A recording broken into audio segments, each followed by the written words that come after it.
क्या देश के युवाओं के साथ धोखा हो गया? कई हफ्तों का संघर्ष, ईंट पत्थर, लाठीचार्ज, करंट वाले डंडे और पैलेट गन, भूख, गर्मी, थकान, डर, भय, ये सब कुछ झेलने के बाद अब जब मोदी सत्ता के मंत्री धर्मेंद्र प्रधान ने इस्तीफा दे दिया है तो इसे एक बड़ी जीत के रूप में दिखाया जा रहा है, सेलिब्रेट किया जा रहा है। वाकई ये बड़ी जीत है, इसमें कोई संदेह नहीं। मगर हमने आपसे पहले भी कहा था, जब कॉकरोच जनता पार्टी को लेकर बहुत सारे सवाल उठ रहे थे, इसके फाउंडर के संबंधों को लेकर सवाल उठ रहे थे कि वो किसके आदमी हैं, तब भी मैंने कहा था कि सवाल ये है ही नहीं कि वो किसके आदमी हैं, कौन से आदमी हैं। सवाल ये है कि उनका मुद्दा क्या है और मुद्दा किसका है। मुद्दा देश के युवाओं का है, शिक्षा व्यवस्था का है, बेरोजगारी का है, तो देश के मुद्दे पर साथ देना जरूरी है। अपने स्क्रीन पर इन दो तस्वीरों को एक साथ देखिए। एक तरफ दिल्ली में कॉकरोच जनता पार्टी के लोगों के साथ सरकार के लोग बैठक कर रहे थे, प्रेस कॉन्फ्रेंस कर रहे थे। सरकार के मंत्री सीजेपी के प्रवक्ताओं को धीरे धीरे कानाफूसी करके बता रहे थे कि ये बोलिए, वो बोलिए, इमीडिएट इफेक्ट से बच्चों को वापस जाने के लिए बोलिए, और उन लोगों ने बोला भी, इसमें कोई बुराई नहीं है।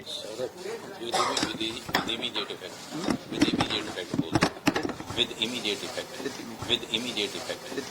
immediate effect. हम तमाम मांगे जो हमारी थी वो मान ली गई हैं, तो हम इमीडिएट इफेक्ट से प्रोटेस्टर्स से रिक्वेस्ट करते हैं कि आप विड्रॉ करें। उधर दूसरी तरफ बिहार पुलिस ने कथित रूप से अपने ही बच्चों पर गोलियां चलाई। आप में से बहुतों को यह लग सकता है कि जो लोग कहते थे कि भाजपा सरकार में इस्तीफे नहीं होते, उन्हें इस्तीफा के लिए मजबूर होना पड़ा। क्या ये छोटी बात है? बिल्कुल नहीं, ये बहुत बड़ी बात है। भाजपा नेताओं का चेहरा देखिए, उनके चेहरे का इमोशन देखिए, चौतरफा दिख रहा है कि उन्होंने बहुत बड़ी मजबूरी में धर्मेंद्र प्रधान का इस्तीफा लिया है। कंपेंसेशन देने से लेकर प्रदर्शनकारियों पर कोई कार्रवाई न करने का कथित वादा किया है। बीजेपी आरएसएस के कैरेक्टर को देखने, समझने और आकलन करने के बाद यदि एक लाइन में पूरी कहानी को देखें तो ये वही है कि गर्दन बचाने के लिए कभी कभी एक उंगली काट देना बेहतर होता है। इस पूरे मामले पर एकदम आसान भाषा में डिस्कशन करेंगे। देश के युवाओं, नागरिकों को अब किस तरह आगे बढ़ना है उस पर भी बात करेंगे, इसलिए एकदम टकटकी लगाकर देखते जाइए। और यदि आप आंदोलनकारी युवा हैं तो अपने आप से कुछ सवाल पूछिए कि जिस मुद्दे से नाराज होकर आप गए थे, क्या उसका हल निकला है? इस्तीफा भूल जाइए। जो समस्या आपकी थी, क्या उसका निवारण होने की कोई गारंटी है और उस गारंटी पर आप भरोसा कर सकते हैं?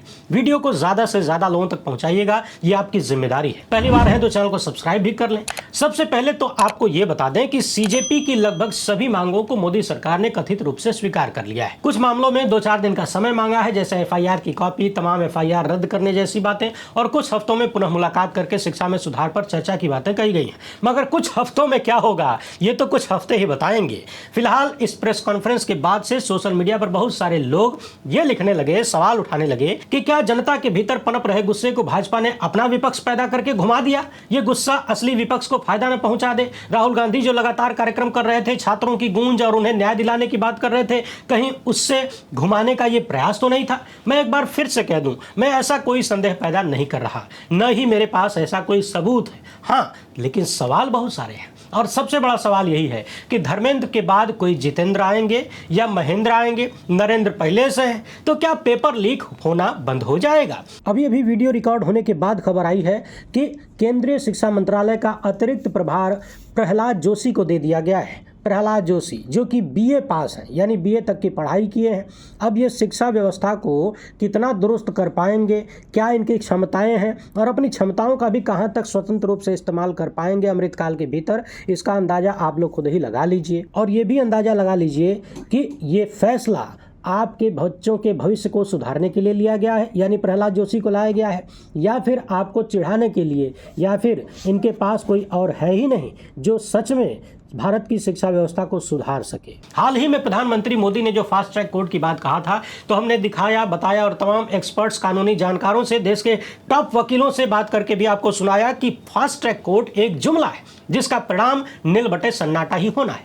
तो प्रधान का इस्तीफा भी भविष्य में पेपर लीक न होने की बिल्कुल गारंटी नहीं है। हाँ, कुछ लोग ये कह सकते हैं कि जवाबदेही आ गई, लेकिन जरा ध्यान रहे कि आप किन लोगों से जवाबदेही की बात कर रहे हैं। उनके इतिहास और भूगोल को याद रखे बिना किसी भी वादे इरादे पर भरोसा करना आपको 15 लाख के जुमले में फिर से फंसा सकता है। असल में जवाबदेही की बात तो तब सामने आती जब एनटीए की व्यवस्था को सुधारने पर कोई कदम आगे बढ़ाया जाता। अभी कल ही सुप्रीम कोर्ट के जाने माने पूर्व अधिवक्ता दुष्यंत दवे जी के साथ इंटरव्यू में उन्होंने कहा कि एनटीए का जो स्ट्रक्चर है वही गड़बड़ है, पूरी गड़बड़ी वहीं से, और गड़बड़ी जानबूझकर देखकर ऐसा लगता है कि बनाई गई है, पैदा की गई है। और ये गड़बड़ी भी कहीं न कहीं वैसी ही दिखती है जैसा राम मंदिर ट्रस्ट बनाने में किया गया था। एक सोसाइटी के तहत एनटीए की पूरी व्यवस्था की गई और अब आप दर्शक यदि गौर से देखें तो जिस तरीके से राम मंदिर की डकैती में चंपत राय को इस्तीफे के नाम पर बचा लिया गया, उसी तरह की तस्वीर यहां भी नजर आती है। पूरे अयोध्या में चर्चा है कि चंपत राय की ठसक में कोई कमी नहीं है, पूरी व्यवस्था उन्हीं के अनुरूप चल रही है, भले ही अब वो अपने पद से इस्तीफा दे चुके हैं।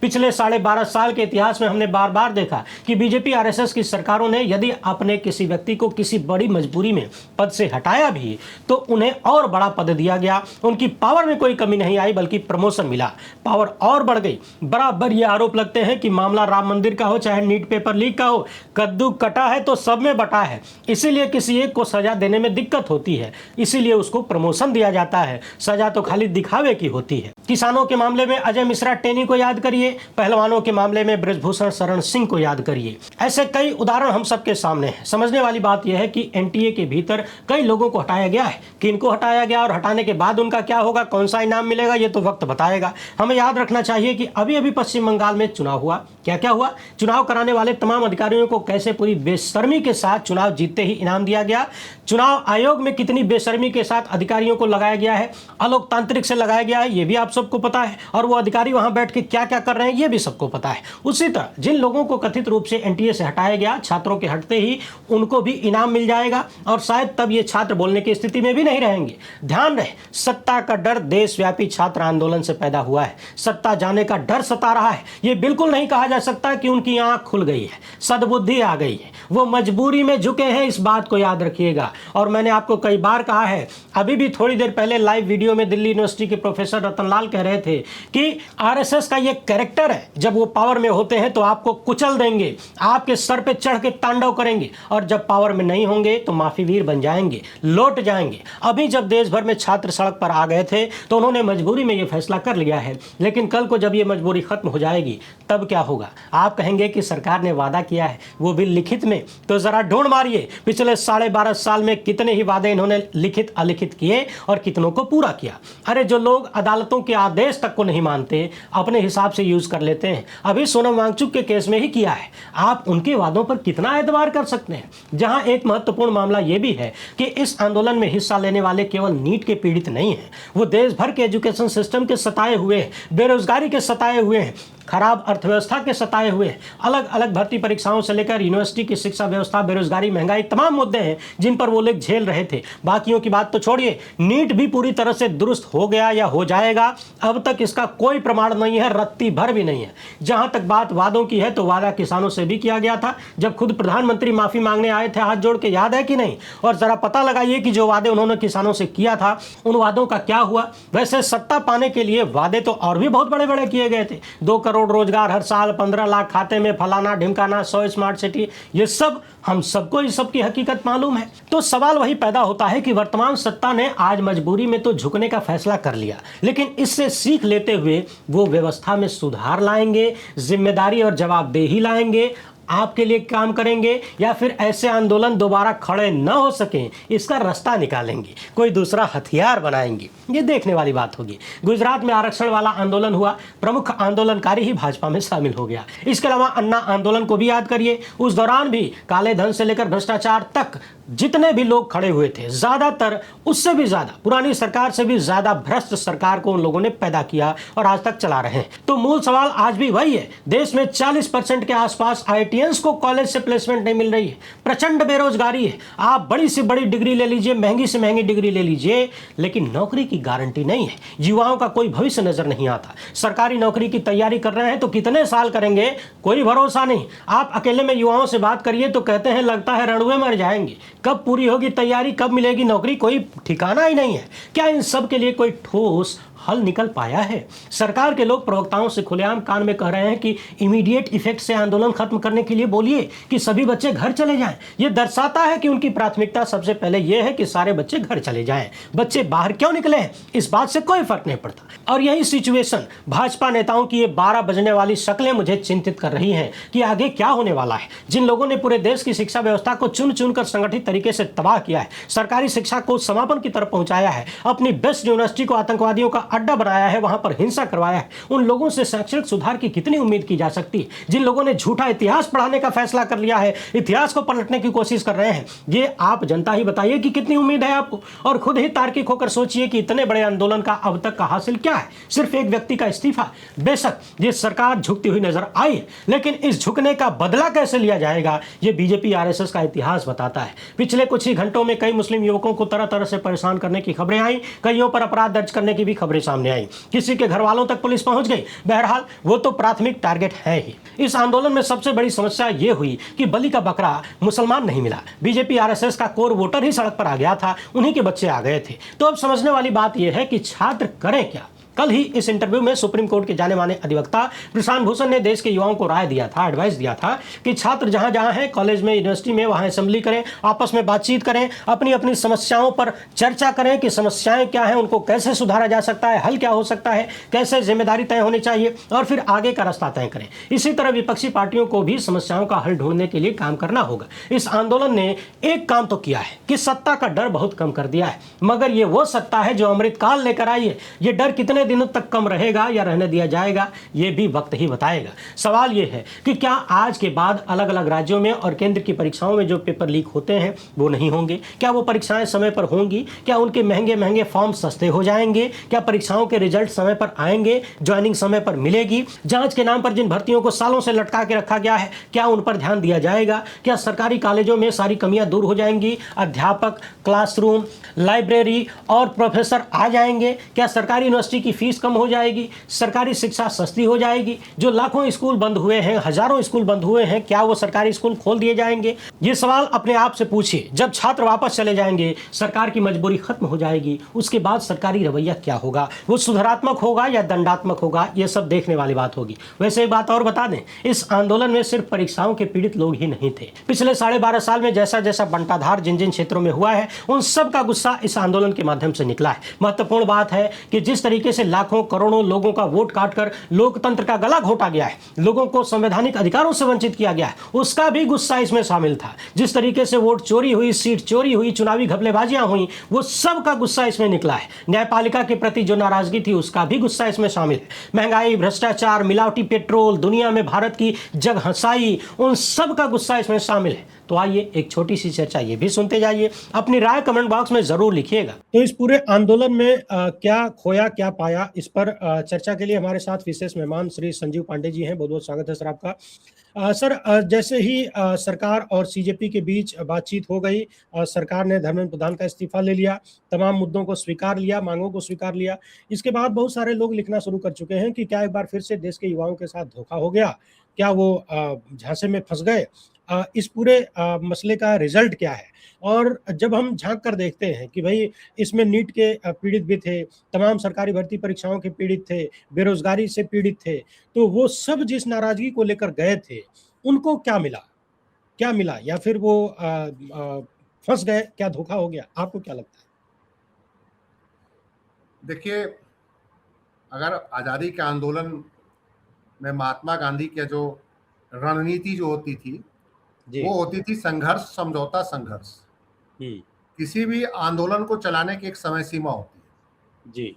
उसको आप बहुत लंबे समय तक खींचेंगे, आप कमजोर पड़ते जाएंगे, लोग थकते जाएंगे। तो महात्मा गांधी की रणनीति होती थी कि संघर्ष करो, फिर समझौता करो, समझौता करते हुए कुछ हासिल करो, फिर उसके बाद कंस्ट्रक्टिव वर्क में शामिल हो जाओ, फिर लोगों के बीच जाओ, फिर लोगों को नए आंदोलन के लिए तैयार करो, और फिर संघर्ष की एक पृष्ठभूमि बनाओ और फिर संघर्ष करो।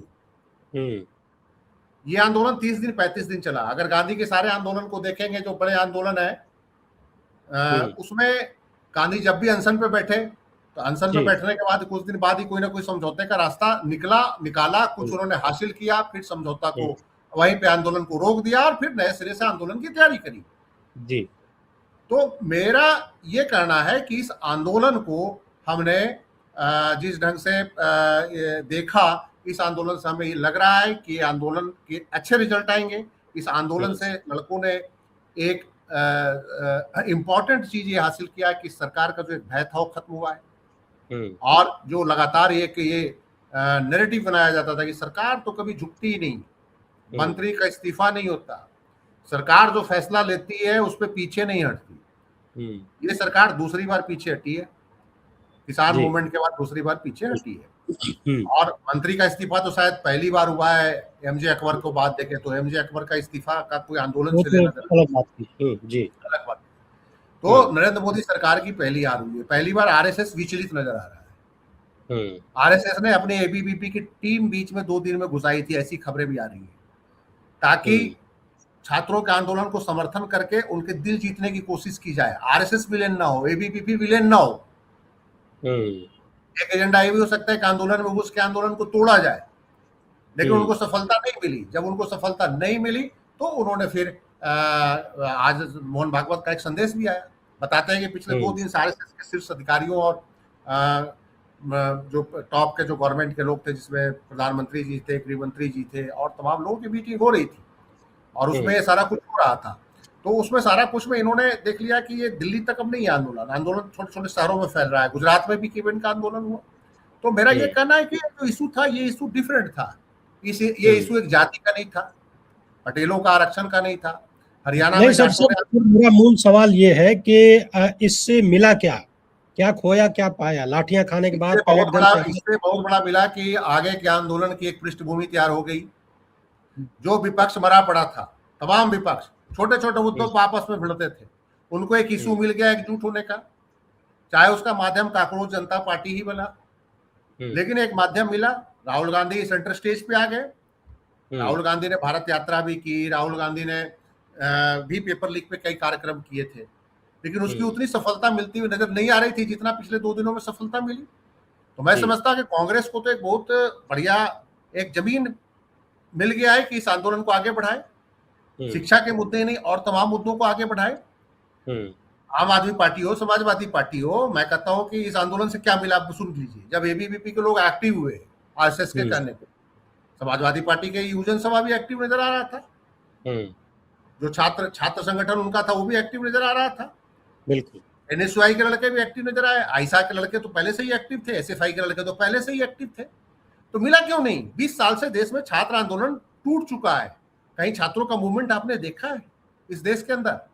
किसी भी यूनिवर्सिटी में उठा लीजिए, छात्र कभी फीस की बढ़ोतरी की मांग करते हुए नजर आए? जो फीस को बढ़ोतरी जो हुई है उसको कम करने की मांग करते हुए नजर आए? शिक्षा में एक बेसिक सुधार की मांग करते हुए छात्र नजर आए थे पिछले 20 सालों में? यूनिवर्सिटी में छात्र संघ चुनाव बंद थे, छात्र कोई नेता नहीं था, छात्रों को जो चीज फैसला यूनिवर्सिटी प्रशासन लेता था वो छात्र मान लेते थे। पहली बार छात्र निकल गए अपने मुद्दों पर, चाहे पेपर लीक ही मसला हो। अब यूनिवर्सिटियों में भी ये बहुत कुछ आंदोलन होगा। जो वाइस चांसलर जो डिक्टेटर की तरह फैसले लेते हैं, समय पे फीस बढ़ा देते हैं, कोई लड़का अगर अपनी मांग करता है, एक एप्लीकेशन भी देता है तो उसको रेस्टिकेट कर देते हैं, कोई धरना पे पड़ता है तो उसको रेस्टिकेट कर देते हैं, अगर कहीं उसने स्टेटमेंट जारी किया तो उसको रेस्टिकेट कर देते हैं। उत्तर प्रदेश में ऐसी बहुत सारी घटनाएं हुई जी। तो ये जो 90 के दशक में जो छात्रों में वार होता था, बीपी सिंह को जिन्होंने खड़ा किया था, जन मोर्चा जब बना था और राजीव गांधी की सत्ता चली गई थी, उस समय भी छात्रों का बहुत बड़ा योगदान था। 74 के मूवमेंट में भी छात्रों का बहुत बड़ा योगदान था। उसके बाद छात्र मूवमेंट नजर ही नहीं आ रहा था इस देश के अंदर।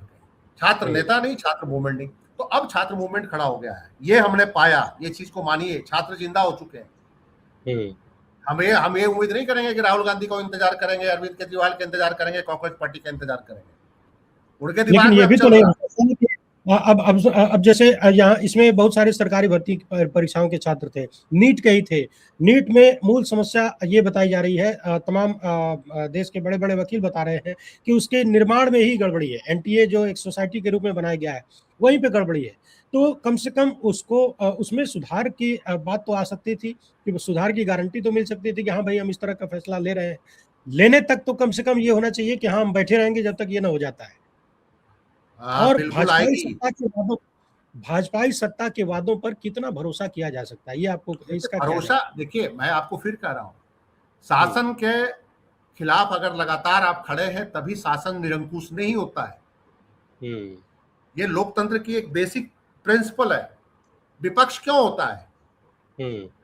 शासन अगर हमेशा ईमानदार होता तो विपक्ष की जरूरत क्यों होती? दुनिया के तमाम देशों में लोकतंत्र में सत्ता है तो विपक्ष क्यों है? विपक्ष इसीलिए है ना कि विपक्ष नकेल कसता है, क्योंकि हमेशा स्टेट के अंदर ये हमेशा माना जाता है कि शासक वर्ग निरंकुश होगा, चाहे जितना लोकतांत्रिक हो।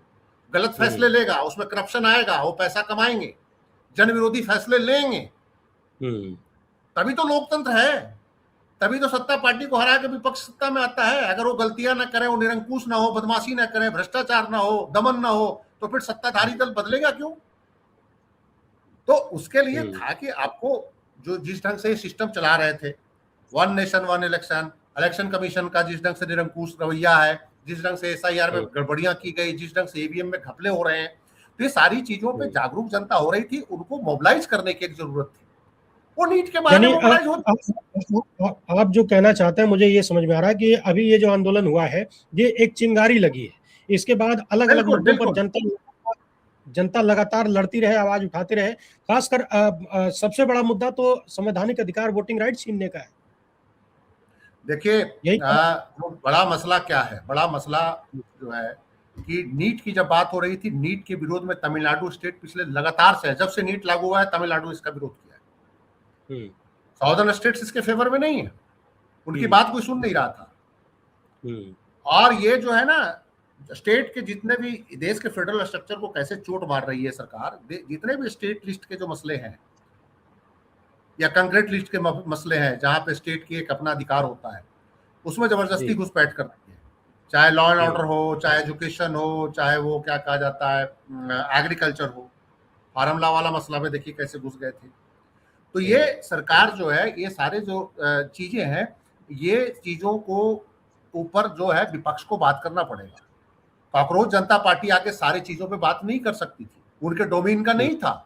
वो यूथ थे, उनको बेसिक चीज आया कि एजुकेशन का मसला था, लीग का मसला, तो उस पर आ गए। इश्यूज बहुत है, मोनोपोली कैपिटलिज्म का इश्यू है, क्रोनिक कैपिटलिज्म से अब आगे बढ़ गया देश की हालत। मोनोपोली कैपिटलिज्म, देश के टोटल संसाधनों पे 2 घरानों का कब्जा हो रहा है, सारे सेक्टर उन्होंने बांट लिए हैं कि ये सेक्टर तुम्हारा, ये सेक्टर मेरा। अब इतना बड़ा इशू है, जनता जान भी रही है कि सारा कुछ हो रहा है, मिडिल क्लास भी जान रहा है, बोल कोई नहीं रहा है, दिल में सारे कूड़न है। आखिर फिर इसके लिए मेन मोबिलाइजेशन तो कोई ना कोई करेगा ना। फार्मर्स का इशू है, फार्मर का जो सबसे बड़ा इशू है सुसाइड, फार्मर का सबसे बड़ा इशू है MSP, मिनिमम सपोर्ट प्राइस। 22 अनाज पे मिनिमम सपोर्ट प्राइस कागजों में है, मिलता 3 पे है, धान और गेहूं पे। कई राज्यों में थोड़ा बहुत तिलहन मिलता है, कहीं दलहन पे मिलता है, वो भी एक लिमिट में 2-4 दिन मिलता है, फिर मंडियां बंद कर दी जाती है, खरीद बंद कर दी जाती है सरकार के द्वारा। फार्मर सुसाइड कर रहे हैं, लाखों फार्मर सुसाइड कर रहे हैं। अगर 1 लाख का भी लोन है, पुलिस गिरफ्तार कर लेती है, बैंक का अगर लोन है तो। और एक बात बताइए कि बैंक 1 लाख रुपए लोन पे वो गिरफ्तार हो जाता है, नीरव मोदी विदेश भाग जाता है, विजय माल्या विदेश भाग जाता है, संदेशरा ब्रदर विदेश भाग जाता है, जो बैंक के लुटेरे हैं। 15 लाख करोड़ रुपए कारपोरेट का माफ कर दिया जाता है। सारा मामला NCLT के थ्रू एक लूट का नया माध्यम इस देश में बन गया है, कारपोरेट लूट का। 20,000 करोड़ का लोन 500 करोड़ में NCLT सेटल कर देता है। यही NCLT और बैंक कभी किसानों के लोन सेटल करने के लिए क्यों आगे नहीं आते, जो 5,000 10,000 के चक्कर में। ये बताइए कि ये जो हुआ है, जैसे कहा जाता है कि हमने भाई आपको कलम पकड़ा दिया, अब आपको उसका इस्तेमाल करना है, जैसे मन करे वैसे करिए, किसी की आंख फोड़ दीजिए या फिर उससे लिख पढ़ के कुछ अच्छा कर लीजिए। तो कॉकरोच जनता पार्टी ने जो विपक्षी पार्टियों को और देश की जनता को, नागरिकों को जो पकड़ाया है, उसको किस हिसाब से कैसे यूज करना है, ये जनता के ऊपर है और विपक्ष के ऊपर है। इसको आपके हिसाब से कैसे इस्तेमाल करना चाहिए, बेहद कम शब्दों में बताएं। देखिए, जनता जागरूक है और विपक्ष को ये मौके को कैसे बुनाती है देखना होगा। विपक्ष को इस मुद्दे पे ब्लॉक और जिलों में घूमना होगा। और सिर्फ एक मुद्दा ये नहीं है, एजुकेशन का मुद्दा नहीं है, एजुकेशन के अलावा भ्रष्टाचार का बहुत बड़ा मुद्दा है। भ्रष्टाचार का कोई अब लेवल ही नहीं रहा। 10 रुपए का काम 1,000 में हो रहा है, कोई अकाउंटेबिलिटी नहीं है, कोई जवाबदेही नहीं है। विपक्ष पे छापा पड़ जाता है, सत्ता पक्ष पे कोई छापा नहीं पड़ता। पेट्रोल में इथेनॉल का कितना बड़ा मसला है। तो ये ऐसे ऐसे जन इशू बहुत ज्यादा है जिससे समाज का हर तबका प्रभावित हो रहा है। लेकिन आखिर उनका नेतृत्व कौन करे? उनका नेतृत्व तो विपक्षी करेगा ना जी। विपक्ष जो है पॉलिटिकल टूरिज्म करता है, 5 दिन घूमेगा और फिर 15 दिन गायब रहेगा। बिल्कुल, पिछले दिनों हम 24 घंटे 24 आवर आंदोलन के मूड में रहना होगा। राहुल गांधी ने बोला भी है ऐसा, मुद्दा यहाँ खत्म नहीं हुआ है। मैं समझता हूँ कि ये बहुत बड़ी बात है। विपक्ष अब चुप नहीं बैठेगा, जैसा कि मुझे लग रहा है। मुझे लग रहा है कि ये आंदोलनकारी छात्र भी चुप नहीं बैठेंगे। ऐसा नहीं कि उन्होंने 3 बात मान लिया। तो ने कहा भी है कि ये पहला विकेट गिरा है, इसका मतलब कि और विकेट गिराने की इच्छा उनके भीतर है और मांगे हैं। नहीं, देखिए पहला विकेट गिरा है, ठीक है, विकेट हो चाहे 20 गिरा दे, विकेट 100 गिरा दे, सिस्टम ये होना चाहिए कि संस्थागत सुधार हो। विकेट गिराने से कुछ नहीं होगा, व्यक्ति जो होता है, एक विकेट गिरेगा दूसरा विकेट आ जाएगा, वो भी अगर इसी तरह का होगा तो क्या करोगे? बिल्कुल, मेरा सवाल तो वही है कि जी, मेरा सवाल वही है कि धर्मेंद्र की जगह जितेंद्र आ जाएंगे, लेकिन हाँ, काम तो नरेंद्र के अंडर ही करना है। काम वही करेंगे, काम प्रधानमंत्री जी के अंडर में ही करेंगे। हम्म, तो संस्थागत सुधार के लिए लड़ाई लड़नी होगी, और संस्थागत सुधार के लिए लड़ाई लड़ने के लिए इनको जनता के बीच जनता को जाकर समझाना होगा कि आप किसे वोट दे रहे हो, आपके बच्चों का हक मार रहे हैं, आपकी वोटिंग राइट मार रहे हैं, आपकी नागरिकता पे सवाल उठा रहे हैं। अभी तक तो मुसलमानों पे सवाल उठता था कि बांग्लादेशी है, लेकिन बंगाल में 67% हिंदुओं का वोट काटा गया। वो कहां से आए थे हिंदू? क्या वो बांग्लादेश से आए थे? और जब आपने कह दिया कि किसी भी देश का हिंदू भारत में आता है, सिटीजनशिप अमेंडमेंट एक्ट में जो लेके आए थे, उसको भारत की नागरिकता दी जाएगी, तो फिर उनका वोटर लिस्ट में नाम काट के उनकी नागरिकता पे क्वेश्चन कर रहे हो, जैसे एक वो टेलीग्राफ के एक संपादक जी के साथ हुआ। उनका पासपोर्ट ही नहीं बन रहा था, पहले कहा नागरिकता साबित करो आप। कुछ दिन पहले यही सरकार कह रही है कि दुनिया के तमाम देशों में, पाकिस्तान बांग्लादेश में जिन हिंदुओं का दमन हुआ है वो भारत आएंगे तो उनको नागरिकता मिलेगी। अरे उनको तो क्या नागरिकता देंगे? अपने ही जो हिंदू जो बैठे उनकी नागरिकता पे क्वेश्चन उठा रहे थे।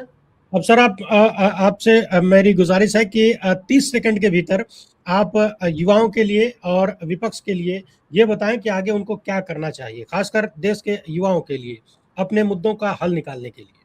देश के युवा समझदार हैं, मैंने देख लिया। देश के युवाओं को चाहिए कि वो जितने भी मुद्दे हैं, चाहे किसान का मुद्दा हो, चाहे वो लोकतंत्र को बचाने का मुद्दा हो, चाहे जुडिशियल रिफॉर्म्स के मुद्दे हो, चाहे वो एग्जेक्टिव में रिफॉर्म्स के मुद्दे हो, चाहे पार्लियामेंट्री रिफॉर्म्स के मुद्दे हो। जब पार्लियामेंट में डेमोक्रेसी का पालन नहीं हो रहा है, कोई मतलब कि विपक्ष का सुना नहीं जाता, वहां पर लोकसभा के डिप्टी स्पीकर नहीं है, बिल ऐसे बिना डिबेट के पास कर दिए जाते हैं, स्टैंडिंग कमेटियों की मीटिंग में विपक्ष के मेंबरों की कोई बात नहीं मानी जाती, ये सारे मुद्दे पढ़े लिखे लड़के उठा सकते हैं और जनता के बीच ये जाएं। अखबारों पे, मीडिया पे बहुत भरोसा न रखें, गोदी मीडिया जैसा कि है। तो मेरा ये मानना है कि छात्रों की अब जिम्मेवारी है कि जो इन्होंने शुरुआत करी है जंतर मंतर से, उसको अब देश के दूर दराज के गांव, ब्लॉक, शहरों में लेके जाएं। इसको गांव देहात में प्रदर्शन हुआ है, उन्हीं लड़कों को जिम्मेवारी दें कि आप लोग अपने लोगों को एजुकेट कीजिए कि इस देश में हो क्या रहा है। देश की जनता के आपके हक मारे जा रहे हैं, आपके बेसिक हक मारे जा रहे हैं, मूल हक मारे जा रहे हैं, मौलिक हक मारे जा रहे हैं। ये करें छात्र, विपक्ष अपने आप साथ में आएगा, उसकी मजबूरी होगी। ठीक है सर, बहुत बहुत धन्यवाद। आपने बहुत अच्छे से ढंग से आसान भाषा में लोगों को बताया कि क्या मिला और क्या मिल सकता है, किस तरीके से मिल सकता है। शुक्रिया आपका हमसे जुड़ने के लिए।